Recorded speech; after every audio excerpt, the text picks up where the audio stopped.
Open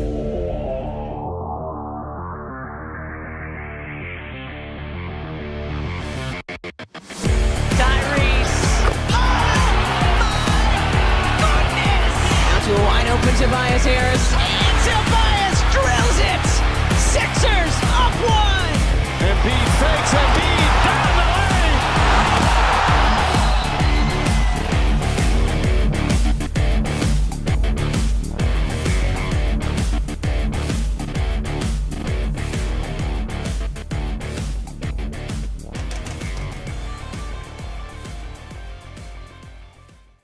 What is going on, guys, and welcome back to the Pick Swap Media YouTube channel. My name is Barnard, as always, and here we are today about to dive into another NBA draft prospect, and the guy that is probably the most controversial prospect in this entire draft class, that being Zach Edey. That in this video, I want to dive into a little bit about what his stats say about him, what we know about his game, and look at some highlights, take a look at some of the film, talk through how things could translate at the NBA level. So let's get right into it, and I do want to kick things off taking a look at some of his accomplishments to start off, because I do think this is unique compared to your average college player here. That in Zach Edey's 4-year college career, he has been an NCAA All-Tournament selection, an NCAA All-Region selection, a 2-time AP Player of the Year, I believe just the 3rd player in college basketball history for that to be the case, a 2-time consensus All-American, 2-time Wooden Award winner, 2-time Naismith Award winner, 2-time Big Ten Player of the Year, 2-time All-Big Ten, 2-time All-Big Tournament, 2-time Big Ten All-Defensive Team, the Big Ten All-Freshman Team, and the Big Ten Tournament MVP. That is a lot to go into right there,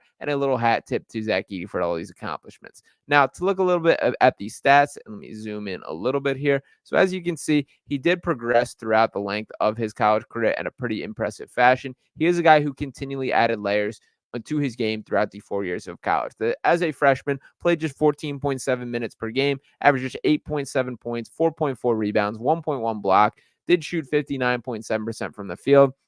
Then in his sophomore year, he was upgraded to a starter, saw his minutes go up a little bit, 19 minutes per game in the 37 games that he did play, 33 of which he started, and those numbers increased to 14.4 points per game, 7.7 rebounds, 1.2 assists, 1.2 blocks, shot 64.8% from the field. And then his junior and senior seasons is where he really flourished and put himself on the map as this player of the year.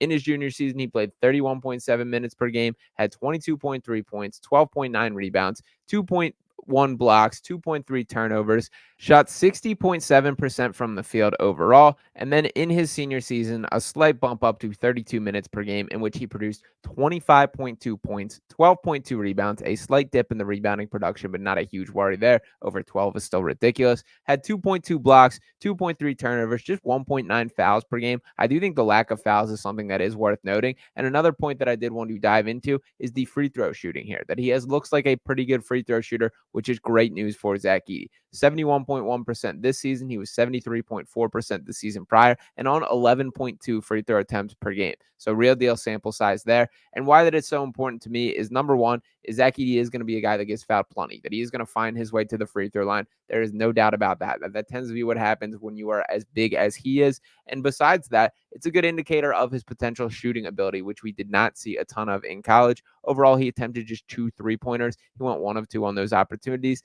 The shot does look fairly legitimate and fairly solid at the NBA Combine, and Edey's also been pretty open himself, speaking about how he believes in the shot. He just never has really had a chance to showcase it. We will see if that's going to be a big swing scale for his NBA ceiling, but let's dive into a little bit about what we do know about his game and what we have seen on film so far. So I'm going to let the highlights reel run beside me now and talk through a little bit. So when you watch Zach Edey play, for starters, the number one thing is going to stand out is obviously his size. That he measured 7'3 3/4 without shoes at the combine. The guy with the tallest height, longest wingspan, and highest standing reach of anybody in the combine. That his standing reach, I believe it came in at 9 feet 7 inches and 7.5 inches there. When you think about the NBA basket is 10 feet tall, that's pretty absurd stuff. Now, he won't look like as much of a monster at the NBA level as was the case in college, when a lot of times he's facing off against kids that are 6'6", 6'8", things like that. But he's still real deal 7'4", and that is going to show at the NBA level. Now, probably the biggest concern with Zach Edey, it is style of play. That when you watched him at Purdue, when you watched this Purdue team, they had the number one three-point shooting team in the country, and so much was built around it was Zach Edey in the post and the little two-man dance, or the decision dance that you're making opponents make is you can either double down in the post on Zach Edey to bring two guys, or you're leaving him on one-on-one coverage, and he's going to eat, that he's going to punish whoever the defender is on him, because he does have some nice touch. That little hook shot he became very comfortable with, and he can just straight up overpower people. I do like Edey's decision-making process. That's been something that has stood out to me, that even a play like this last one, let me pull it again, this is a little bit more difficult play than it seems. That look at this weak side help defense that comes. They dump it down to Edey. Here comes the second defender, and look at him pick up his dribble, make the right pass to the corner, and then Purdue punishes him. I believe that was Fletcher Lawyer there hitting that shot, who's another interesting player. But this with Zach Edey specifically, the play style is a concern because you're just not going to get this level of post touches in today's NBA. If you flash back and took this exact Zach Edey and put him in the NBA in like the 1950s, we're talking about him as like the best player in the world. But unfortunately, that's not the reality of today's game, that there's so much more fluidity, so much more positional versatility, and just so much more perimeter oriented game. The shooting, the way people play, all these things. Now, I'll say this with Zach Edey, if you asked me the same exact question last offseason, and last offseason he did go through the pre-draft process, did go through the combine, did kind of test the NBA waters a little bit. If you would ask me at that point, I would say he has no business playing in the NBA, that I thought there was zero world in which this would translate. This year, after the way that he played this season, my mind has been changed a little bit. Now, again, there are limitations to the way that he will play, but I do think that he improved his mobility on the perimeter. The number one thing that we're going to see with teams is they're going to put him in a ton of pick and roll coverage and attempt to basically trip him up and make him incapable. And I do want to highlight a play like this one here. I'm going to rewind, get the full thing. This is what I expect to see a ton of at the NBA. You can see they play pick and roll. Edey's in drop. Let me pause it a little bit. We're going to walk through this a little. So as you can see on this play, they try to put Zach Edey. They set the screen. He's in drop coverage, and his size is capable of swallowing things up. The fact that he is that big, these are back-to-back plays in which it highlights it, that the player cannot get a shot off because of Edey's just threatening defense. And you see him sending both back here. These are two consecutive plays in which you get him in the pick and roll coverage that you would seemingly desire as a player to create an advantage, and you're unable to capitalize on either because of how big his frame is. Now, there are more skilled finishers than this guy at Grambling State at the NBA, obviously. But this ability to kind of leverage his wingspan in size by just playing off guys, I do think can translate. You see a guy like Brook Lopez does that incredibly well at the NBA level, that he knows how big his frame is, how big he can make himself, and he uses that to set up everything in his defense. Joel Embiid also does an excellent job of it. He prefers to play in drop coverage. You're going to have to play Zach Edey in drop coverage. There's no doubt about it, but I think he can be effective enough at that. I do think that because of how big he is, that he can have a little bit with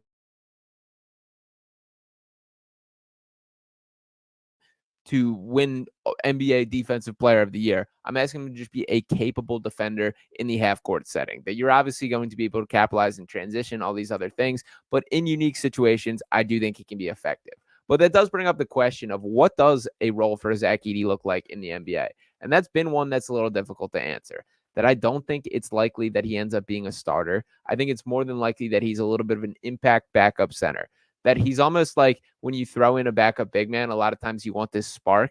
I think he could kind of be that on the offensive end, that he can be this hub of an offense for a period of time. That to use an example like on the Sixers, like when Joel Embiid steps out of the game and they're missing so much on both sides of the floor, like Edey would be like a spark plug that can create offensively. And I'm not pushing the Sixers to go draft him. Frankly, I would probably prefer they look elsewhere. There's guys I have far higher on my list, but I will note that there is a relationship there between Nick Nurse and Zach Edey as he coached him for Team Canada. Nurse has spoken incredibly highly of Edey, as has Matt Painter down in Purdue.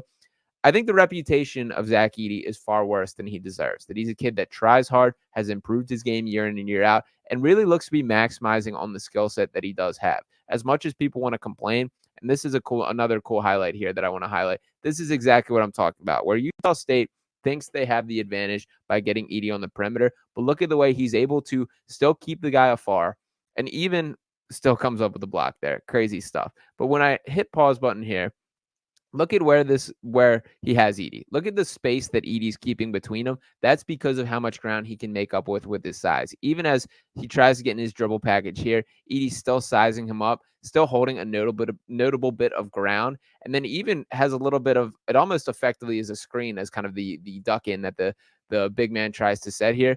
But there was a ton of college level talent trying to utilize this, to use that to advantage, to get Edey in space. And not a lot of people had success there. And I get it.